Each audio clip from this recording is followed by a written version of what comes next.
नमस्कार, मेरा नाम है लक्षिता शर्मा। आप देख रहे हैं अपना दिल्ली एनसीआर। मैं हूँ इस वक्त दिल्ली के राजेंद्र प्लेस पे मौजूद, जहां हम आज बात करेंगे गरीबी और बेरोजगारी के बारे में। जी हाँ, गरीबी और बेरोजगारी जो धीरे धीरे अपना पैर पसार रही है और लोगों को गरीबी और बेरोजगारी का मुंह देखना पड़ रहा है।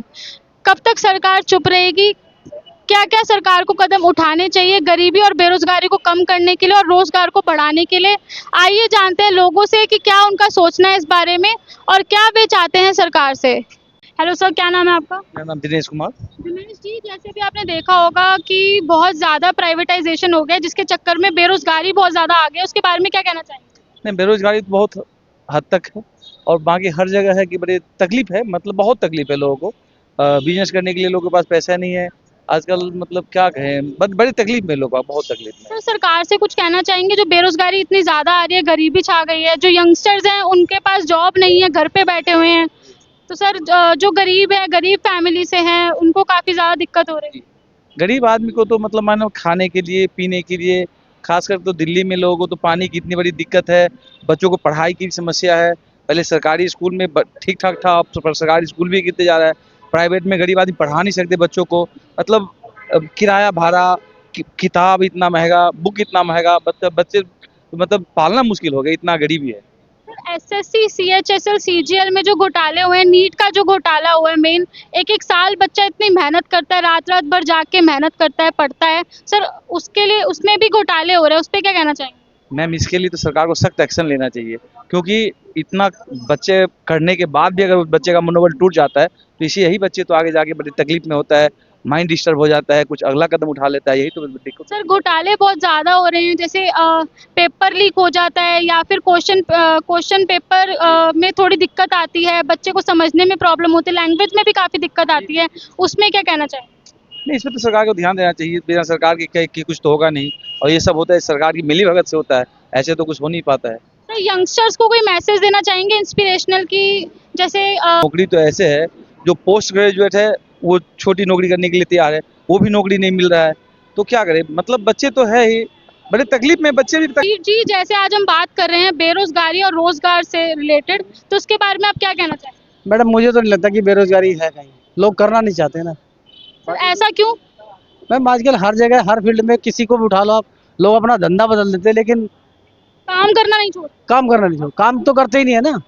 अगर मैं आपको बोल दूं थोड़ी देर धूप में बाहर घूमना, तो धूप में थोड़ी घूमोगे बाहर, आप तो चले कर रहे हो, लेकिन घूमते कहाँ है।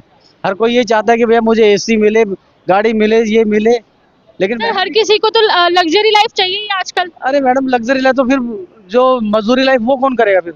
एसएससी, सीएचएसएल में भी काफी घोटाले हो रहे हैं, बच्चे प्रिपरेशन करते हैं बट बच्चों के या तो मार्क्स में गड़बड़ी निकलती है या तो पेपर लीक हो जाता है, इसके बारे में कुछ कहना चाहेंगे? मैडम, वो कहाँ नहीं होता, किस देश में नहीं होता, हर किसी कंट्री में है ये तो चीज।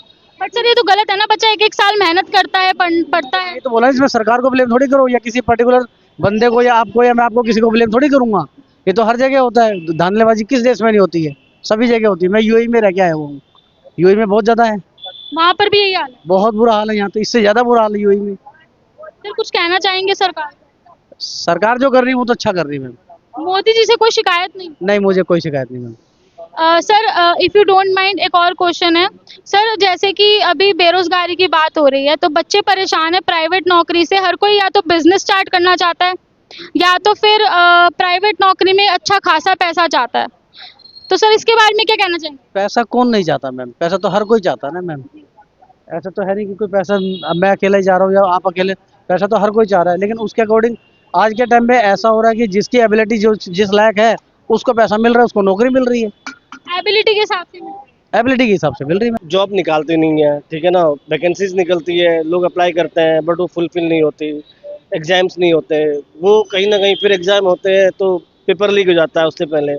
तो जो यंगस्टर है उनको समझना चाहिए कि पेपर क्यों दे रहे हैं, फीस क्यों भर रहे हैं, उसकी वोटिंग क्यों कर रहे हैं। आप किसको वोटिंग कर रहे हैं? जो लोग आपके लिए जॉब नहीं निकाल रहे हैं उनको आप वोट कर रहे हैं ना।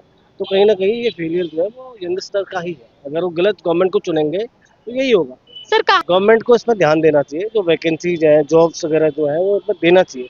इवन जो प्राइवेट सेक्टर है उन पर भी ये चीज़ें होनी चाहिए कि कुछ कई सेक्टर में कुछ चीज़ें हों तो ज़रूरी है।